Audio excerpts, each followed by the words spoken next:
Hello, everyone. Thank you for joining me today. I want to share with you a story of loss, hope, and the incredible power of love. Sit back and let your heart take a journey through the life of an old man named Harun. I hope this tale touches your soul and reminds you of the strength found in resilience and kindness. Once there was an old man named Haroon who lived in a small, quiet village. Haroon was very lonely. His wife Amara had passed away many years ago, and his son Rafik had left the village to chase his dreams but never returned. Haroon's house was old and broken, just like his heart. The walls were cracked, the roof leaked when it rained, and the furniture was covered in dust. Every day he sat by the fire in his small, empty home, waiting for Rafik to come back. Haroon's life was filled with silence and sorrow. His days were long and his nights felt even longer.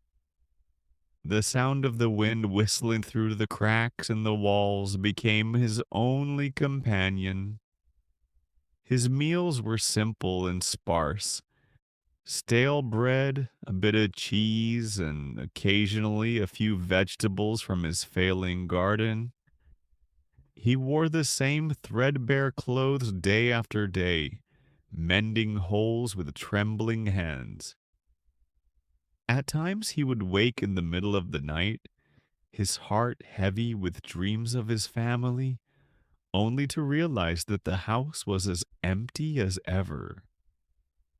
Harun had been a carpenter when he was younger.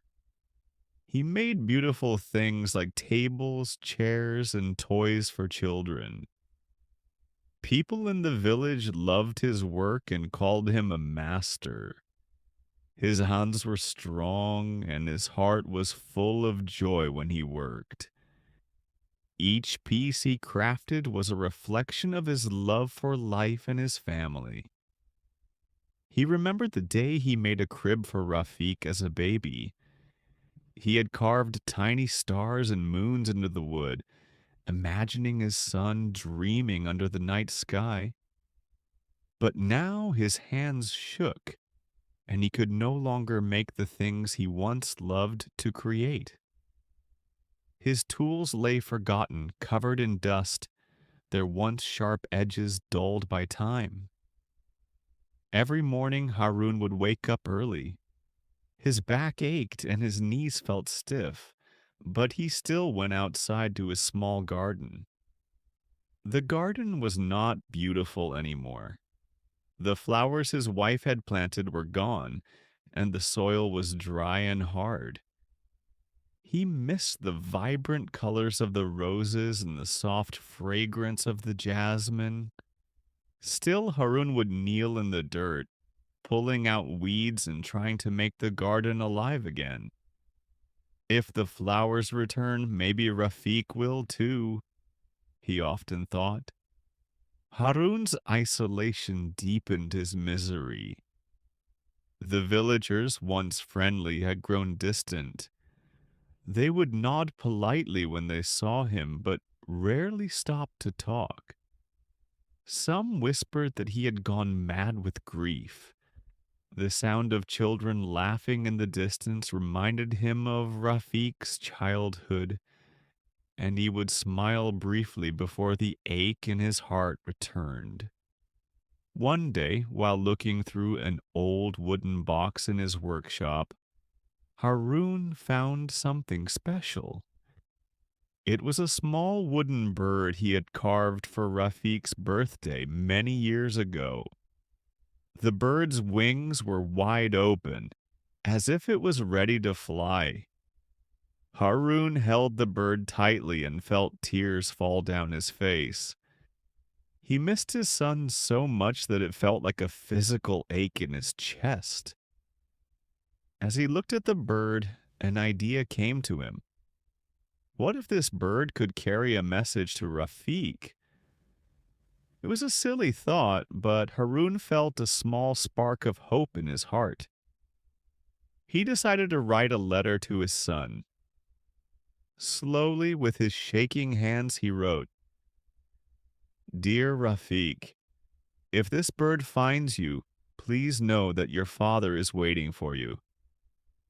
The chair by the fire is still yours. Come home, my son. Bring your stories of the world you wanted to see. This house is empty without you." Harun placed the letter inside the bird and sealed it. That night he climbed the hill near his home and held the bird high. He whispered a prayer and let it go, watching it fall to the wind. He didn't know where it would land, but he felt a little lighter, as if he had shared his sadness with the world. Days passed. Harun kept looking at the horizon, hoping for a sign. The villagers thought he had lost his mind. They said he was too old to hope for miracles. But Harun didn't care. He kept believing. At night he would sit by the fire, imagining the bird flying over mountains, rivers, and forests, searching for his son. One night, during a heavy rainstorm, there was a knock at Harun's door. His heart raced as he opened it. Standing there was a young boy, wet and shivering. The boy held the wooden bird in his hands. "I found this bird in the forest," the boy said.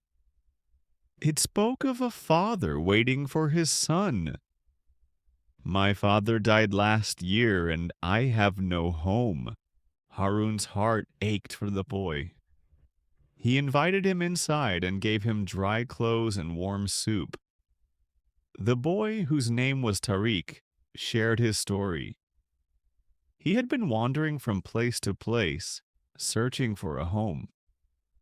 Harun saw himself in the boy's sad eyes and decided to take care of him. With Tariq by his side, Harun's life began to change. The garden started to bloom again as they worked on it together. Tariq was full of energy and had a natural talent for fixing things. He repaired the leaky roof, polished the furniture, and even helped Harun restore some of his old tools. Laughter returned to the old house. The empty chair by the fire was no longer a reminder of loss. It was a place for stories and smiles. One evening, as Harun and Tariq sat under a tree, they saw a figure walking toward them. The man was tall and thin, with tired eyes and clothes that looked worn from travel. Harun's heart stopped. It was Rafiq. Rafiq knelt before his father and wept. "Father, I am sorry," he said. "I thought I would find a better life in the city, but I was wrong. I worked hard, but I lost everything. I was too ashamed to come back." Harun hugged his son tightly. "You are home now, and that is all that matters," he said.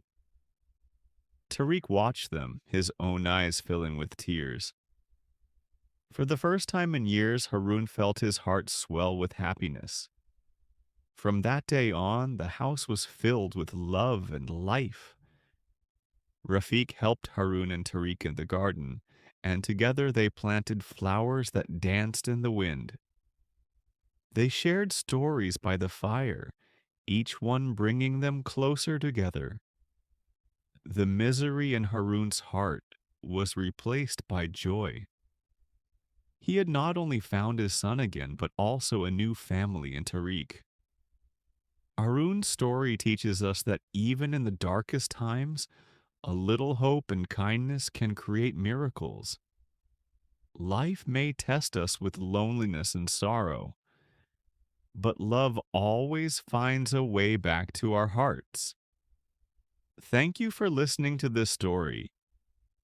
Remember, no matter how lost we feel, there is always a chance for love and hope to guide us home. Hold on to hope and never underestimate the power of kindness. Take care.